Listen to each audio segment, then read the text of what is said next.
Okay, I'd like to add a few more points of interest on our map here before I want to move on to the more details of the page.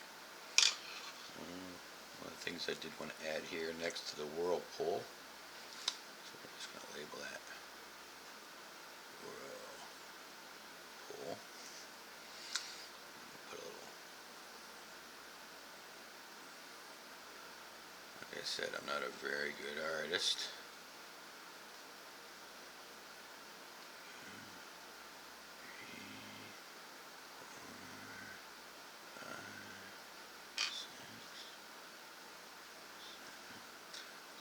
Wanted to put something in there that looked like a octopus or a squid. I kind of want to make it a squid. So we have a giant squid in our little area here for a nice little adventure. Now usually when I'm making these little points of interest, and you're talking about levels of parties,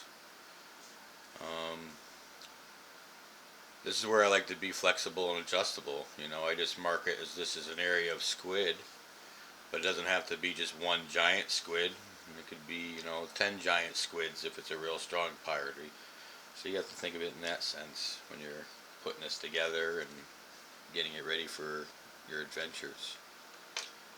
Another thing that I wanted to finish was adding a little bit more details here to this mountain.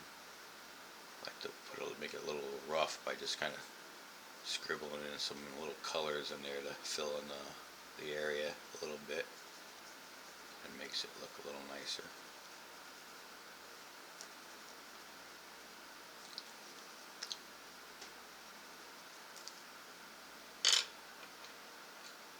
Another thing I wanted to add here is we had that little town.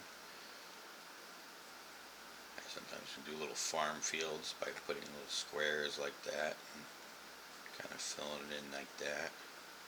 Put a couple squares in there for like different little plots for different things they're growing.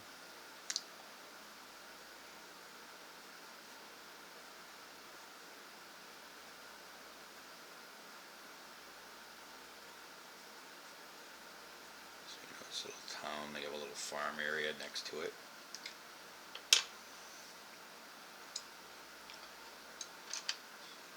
So I like this when you're creating, a role-playing adventure, having these little points of interest. Now we have these little mountains here. We may want to put some sort of creatures or monsters in there. I'm not sure what I want to put there just yet, but we'll get to that. We got our dark marshes. We got our squids, whirlpool, a little hut out in the woods. Lake with a mysterious dark center there. Some hills and such, water all around. Another thing I could put on here is over here is a beach. So I'll just kind of put a little brown around there on the edge and kind of draw it in. Symbolize that as like a beach.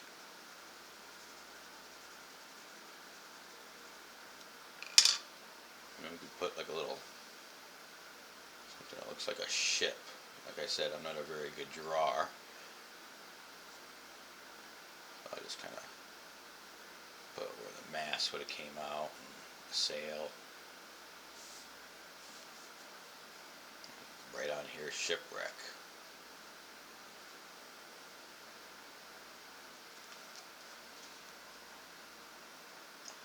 So we got a little shipwreck here on the beach.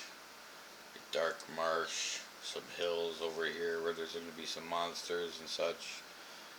Some wooded forests, and a lake in the middle. Trees over there, mountains on the shore. And this is basically the entrance to our alternate universe that we're going to be creating here. As we go on, we'll add some more pages and we'll start getting into more details about the different areas, and we'll make little sub-maps of these different areas so we can get into a little more details and start adding more monsters and more creatures in there and make this a real nice little adventure. Thank you for joining me. maybe next time we'll move on to the next part and get into something else. I'm not sure yet where I want to begin. If I want to start working on doing a city, probably I want to start working on where, as adventures are gonna come in, so they're gonna come in through this middle mist wall portal. Something like where this little mist wall is.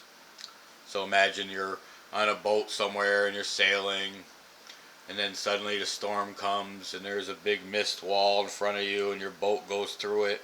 Well, this is where they're going to come into our world, in our alternate universe, where our normal role-playing rules don't necessarily always apply, and we're going to use a little bit more of our imagination and get into some little details of these different magical areas and different monsters.